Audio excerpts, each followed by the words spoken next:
Times वेद निकेतन धाम से आज हम जुड़े हैं श्रीमद् भागवत कथा का, जहां आयोजन भव्य और दिव्य रूप में किया जा रहा है। आइए इसी विषय में अधिक जानकारी के लिए हम जुड़ते हैं और जानते हैं ये भागवत जो यहाँ पर कराई जा रही है, कहाँ से भक्तजन पधारे हैं और किस विषय को लेकर, किस उद्देश्य को लेकर इस कथा का आयोजन यहाँ पर किया गया है। सर्वप्रथम आपका बहुत बहुत स्वागत है। आपका शुभ नाम? मेरा शुभ नाम जयदीप जोशी है। राजकोट गुजरात से हम आए हुए हैं। जैसे भागवत कथा का आयोजन यहाँ पर बहुत ही भव्य दिव्य रूप में किया जा रहा है, तो इसका प्रयोजन किस प्रयोजन से ये कराई जा रही है? श्रीमद् भागवत जी की कथा का वैसे तो कोई प्रयोजन नहीं है, कोई मूल रूप से के हो पाए ऐसा कुछ नहीं है, लेकिन स्वांतः सुखाय, सिर्फ अपने सभी आए हुए यात्रियों के कल्याण के लिए और जो यात्री में हमारे साथ जुड़े हैं उन सभी के पितरों के मोक्ष के लिए, सभी कामनाओं के लिए इस भागवत जी का प्रयोजन किया हुआ है। और ये भागवत जी की 7 दिन की कथा ये वेद निकेतन धाम में हो रही है। और आपके द्वारा इस कथा का जो आयोजन यहाँ पर हो रहा है हरिद्वार में, तो सर्वप्रथम किया जा रहा है या पहले भी आप ये कथा यहाँ पर कर चुके हैं? नहीं, हरिद्वार में ये हमारी 15 व 16वीं कथा है। और वैसे एक ही यजमान के रूप में ये हमारी जो हंसा बहन है उसने 11 कथा ये यहाँ पे करवाई है, एक ही व्यासासन पर और एक ही व्यास के पास। और 11 कथा का संकल्प वो संपन्न हुआ और उसके बाद विशेष रूप से अनेकों यजमानों द्वारा भी हरिद्वार धाम में माँ गंगा के पावन तट पर ये कथा का आयोजन होता रहता है। ये हमारी यहाँ पे 15वीं व 16वीं कथा है।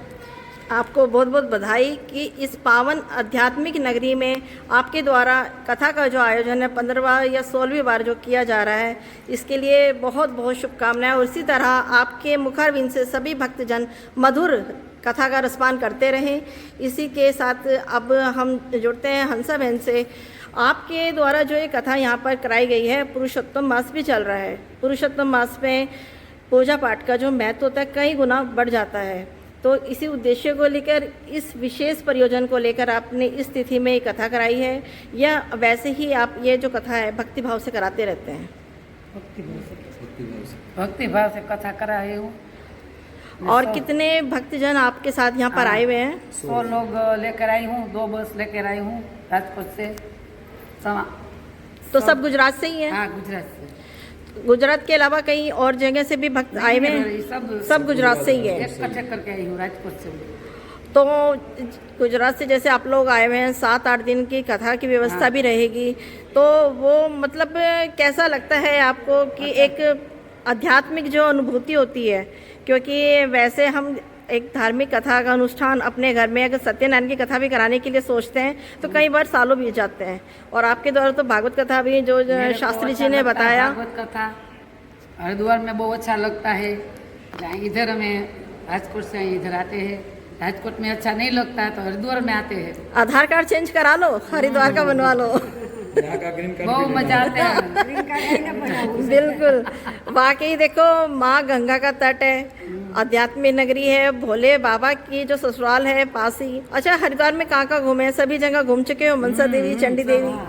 देखिए, अब तो 15 दिन हो गए और 15 बार हो गया तो सारा हरिद्वार अब हमारे घर जैसा लगता है। और तो सब लोग साथ में जाके हरिद्वार के सभी जो मुख्य स्थान हैं, जैसे कि हर की पौड़ी हो गया, देवी चंडी देवी, मनसा देवी, दक्षेश्वर महादेव और बिल्केश्वर महादेव, और साथ में जो हरिद्वार की अधिष्ठात्री देवी है माया देवी, उसका भी दर्शन सभी यात्री लोग जो कोई भी आता है वो सब साथ में मिलकर करते हैं।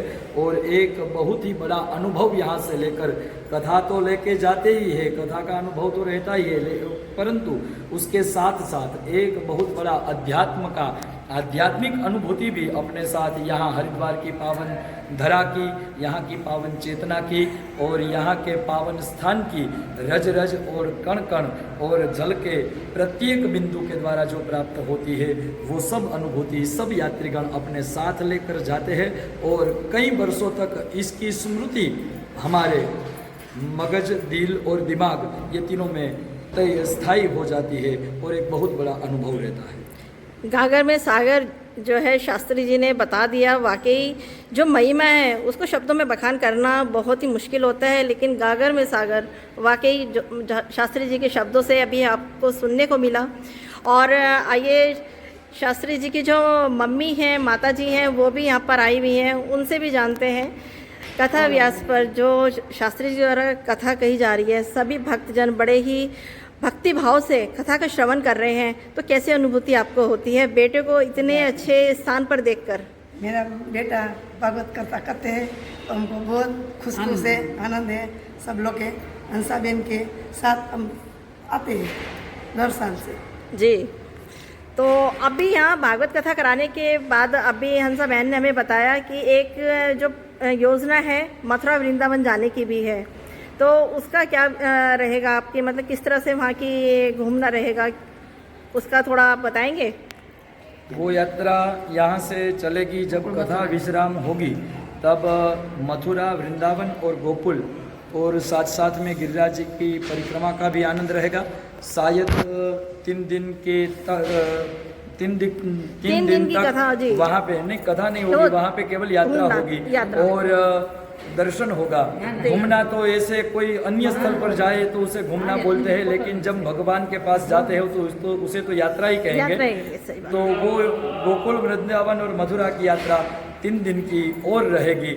जो साथ में सभी भक्तजन जुड़े हुए हैं वो सभी लोग कम से कम 17 या 18 दिन का ये पूरा यात्रा का जो दिवस तय किया गया है वो साथ में लेकर वो यात्रा सब करेंगे। आप भी जो है हंसा बहन के साथ आए हुए हैं, कैसा लग रहा है आपको हरिद्वार आकर? फ्रेंड है, हंसा बहन फ्रेंड है, अच्छा लगता है। वो हंसा बहन हमारा फ्रेंड है। अच्छा, तो कैसा लग रहा है? मम्मी भाई हमारा फ्रेंड। कैसा लग रहा है कि हरिद्वार आकर कथा? अच्छा लगा, बहुत अच्छा लगा। तो आगे भी इसी तरह की आपकी योजनाएं बनती रहें और आप कथा सुनते रहें, धार्मिक यात्राएं करते रहें, यही शुभकामनाएं आपको कुंभ नगरी टाइम्स की ओर से। आप सभी को राधे राधे। राधे राधे।